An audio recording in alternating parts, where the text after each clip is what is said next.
صدر ذیشان، اہل میزان اور سامعین کرام، میرا موضوع سخن ہے اسلامی طرز زندگی اور تعلیمات میں جدید ٹیکنالوجی کا استعمال۔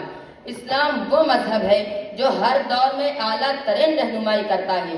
وہ ہر دور کے مسلمان کو مزکی، متقی اور پاک و صاف کردار کا حامل دیکھنا چاہتا ہے، خواہ وہ اونٹوں کا دور ہو یا راکٹ اور جدید ٹیکنالوجی کا زمانہ۔ اسلام ایک نسخہ کیمیا ہے جسے اللہ نے بھیجا ہے۔ اتر کر حرا سے سوئے قوم آیا اور ایک نسخہ کیمیا ساتھ لایا۔ حاضرین، ڈاکٹر ذاکر نائک کی کتاب اسلام اور سائنس کا مطالعہ کیجیے، اسلام اور ٹیکنالوجی کے تعلق کو سمجھیے۔ اسلام تو ستائش کرتا ہے ان طلباء کی جن کو علم کی ایسی پیاس ہے کہ ان کے موبائل میں پوری آکسفورڈ ڈکشنری اور پاپائے اردو کے مکمل لغات ملے گی۔ ایسے طلباء آج کی دنیا ترقی کی کن راہوں پر گامزن ہے وہ اس کی کامل خبر رکھتے ہیں۔ بے شک سامعین، آپ ضرور فائدہ اٹھائیں۔ لندن و امریکہ کی یونیورسٹیوں کی لائبریریوں کی کتابوں کے ایک برق سے کبھی نہیں روکے گا اسلام آپ کو ان راہوں سے۔ اجازت دی ہے آپ کو، مگر تم شوق سے کالج میں پڑھو، پارکوں میں پھولو، جائز ہے غباروں میں اڑو، چرخ پہ جھولو۔ ایک بات مگر بندے عاجز کی رہے یاد، اللہ کو اور اپنی حقیقت کو نہ بھولو۔ ہاں سامعین، مگر اسلام آپ کو اس کی اجازت نہیں دیتا کہ تکنیکی تعلیم کے وسیلے سے آپ ٹی وی فلموں کے شوقین بن جائیں۔ وہ طلباء جو انٹرنیٹ کے وسیلے سے اپنے موبائل میں خوبصورت فلمی دوشیزوں کے وال پیپرز، عریانیت کا مظہر تصاویر اور اخلاق کے کینسر میں مبتلا کرنے والی حیات سوز فلمیں لوڈ کر چکے ہیں، ان کے موبائل اور کمپیوٹر کی اسکرین سے قرآن کے تاریخی واقعات، سونامی لہروں کے سانحات اور قاری عبدالباسط اور عبدالرحمن السدیس کی قراتیں اڑا دی گئی اور ان کی جگہ انگریزی فلمیں بھر دی گئی۔ صدحیف ہے ایسے طلباء کی بد دماغی پر جو اپنے موبائل اور کمپیوٹر کے اسکرین پر غیر ملکوں کی عزتوں اور لڑکیوں سے چیٹنگ کرتے ہیں اور گمراہ کن راستے تجویز کرتے ہیں۔ کیا یہی ہے جدید ٹیکنالوجی کے تقاضے؟ کیا یہی ہے تکنیکی تعلیم کا مدعا اور مقصود؟ اگر اسلامی تناظر کی دوربین سے دیکھیں تو یہ ہلاکت خیزی کے احوال کبھی بھی انسانی زندگی میں چین و سکون اور روح کو اطمینان نہیں دلا سکتی۔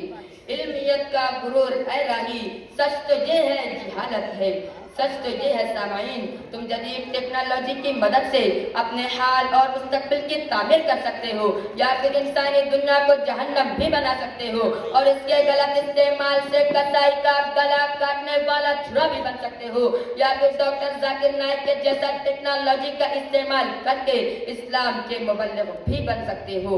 اس کے الطاف تو ہیں عام شہیدی سفر، تجھ سے کیا ضد تھی اگر تو کسی قابل ہوتا۔ اے میرے مہان بھارت کی سنتانوں، اے ہندوستان کے مستقبل کے تخلیق کاروں، دین محمد چاہتا ہے کہ تم جدید ٹیکنالوجی کی مدد سے ریسرچ، جدید تحقیقات اور انکشافات میں سب پر سخت لے جاؤ اور پوری عالم انسانیت کے لیے فیض کا منبع بن جاؤ۔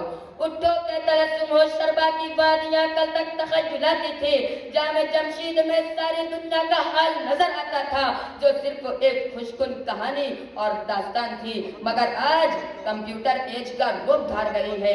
اگر تم نے اے طلباء طالبات وقتوں کی قدر نہ جانی، آج کے تقاضائے حیات کی ضرورت و اہمیت نہ پہچانی اور عصر حاضر کے ساتھ تیز گامی کے جوہر تم نے نہیں دکھلائے اور تکنیکی تعلیم اور انفارمیشن ٹیکنالوجی کو صرف کھیل اور دل بہلانے کی شے سمجھا تو کل تم ہی کہو گے حسن زن حسن نظر آنکھ کا پردہ نکلا، حسن زن حسن نظر آنکھ کا پردہ نکلا، ہم جسے پھول سمجھتے تھے وہ کانٹا نکلا۔ شکریہ، خدا۔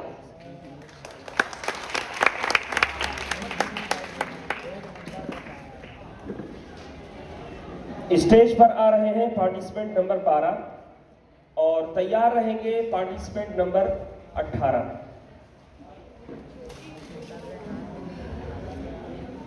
Assalamu alaikum. Good morning, everyone. Respected chief guests, honorable judges, and all my dear friends. My speech topic is technology is destructive for us. No doubt, technology is very beneficial for us. But let's see how technology is destructive for us. While the technology are immense, it also comes with some negative effects and possibly irreversible damage to our humanity and our planet.